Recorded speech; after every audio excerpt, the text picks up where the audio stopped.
mimpi demi gengsi.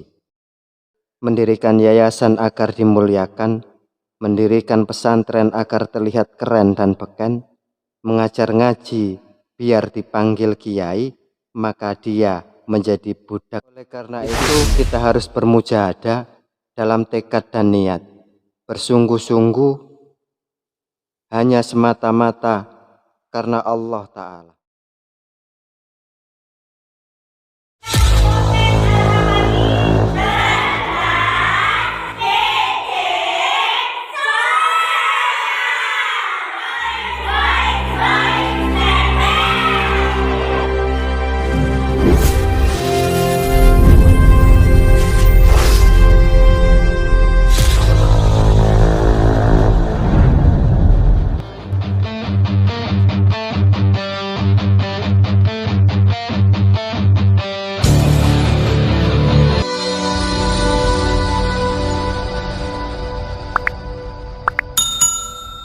Wanzur ila qawlihi sallallahu alaihi wasallam, faman kanat hijratuhu ilallahi wa rasulihi fa hijratuhu ilallahi wa rasulih, wa man kanat hijratuhu ila dunya yusibuha aw imra'atin yatazawwajuha fa hijratuhu ila ma hajara ilaihi.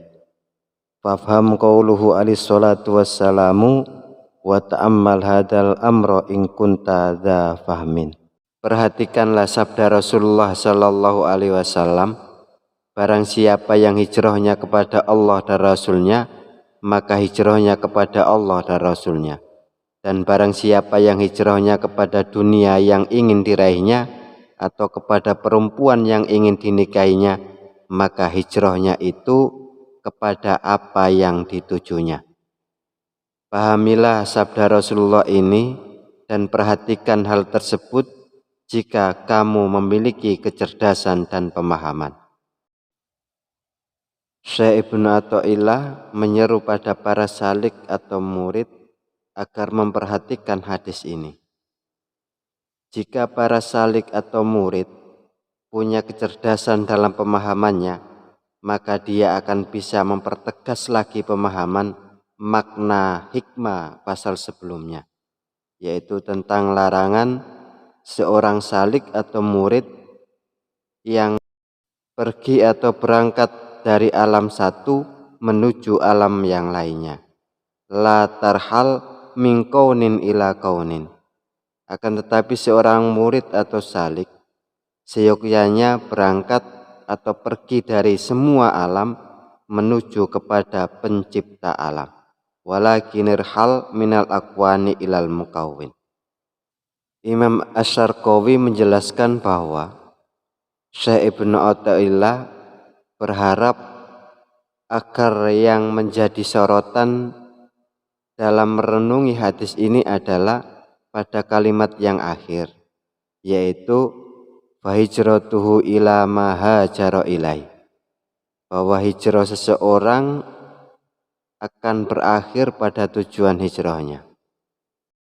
Orang yang berhijrah tujuannya kepada dunia saja, maka dia takkan bisa merasakan pencapaian dan kedekatan yang diraih oleh orang-orang yang hijrah kepada Allah dan Rasulnya.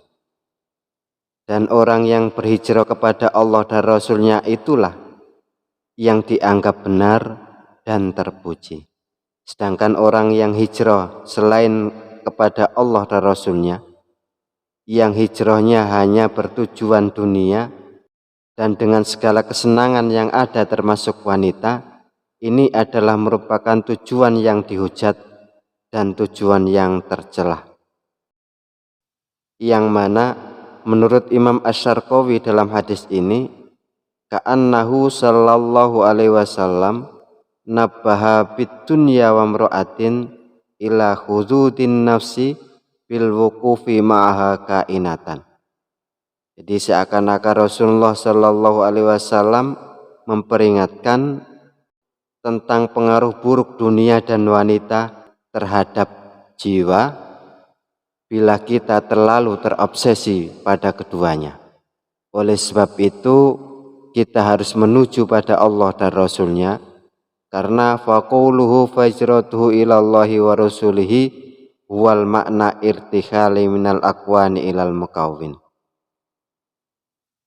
Jadi ungkapan hijratuhu ilallahi wa rasulihi adalah mempunyai makna irtikhali minal aqwani ilal mukawwin, yaitu pergi atau berangkat dari semua alam menuju pencipta alam.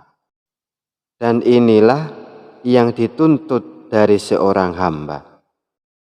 Adapun ungkapan hijratuhu ila ma hajara ilaihi adalah al-baqa'u ma'al aqwan, yaitu tetap berada di alam abadi, selamanya tak pernah berubah.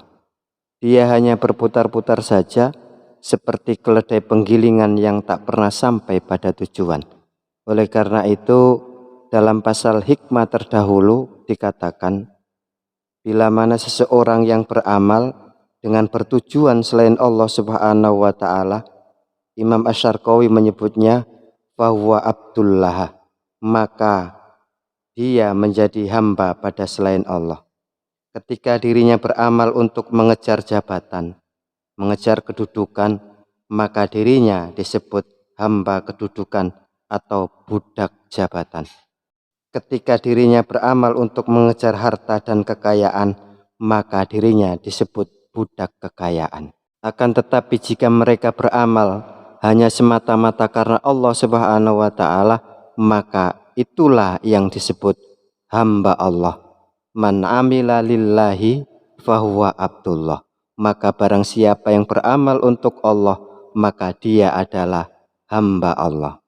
Jadi bila mana kita rajin berangkat ke majelis dzikir, rajin istighosah, rajin jamaah sholat di masjid, rajin berangkat ke majelis sholawat, rajin berangkat ke majelis ilmu, kalau hanya agar dapat sanjungan dan pujian, maka kita bukan menghamba pada Allah Subhanahu wa Ta'ala, tapi jadi hamba atau budak sanjungan dan pujian itu sendiri.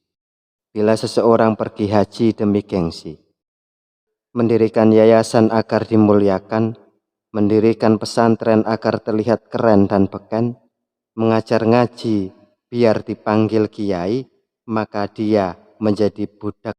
Itu semua bukan menjadi hamba Allah Subhanahu wa Ta'ala.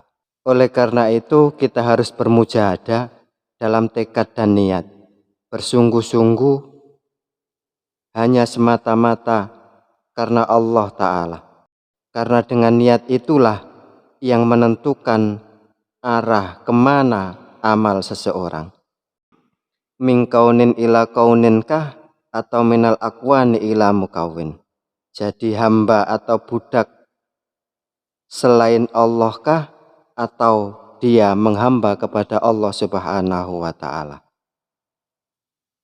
Makanya dari sinilah kita harus memperjelas niat kita, karena segala sesuatu adalah tergantung pada niat diri kita.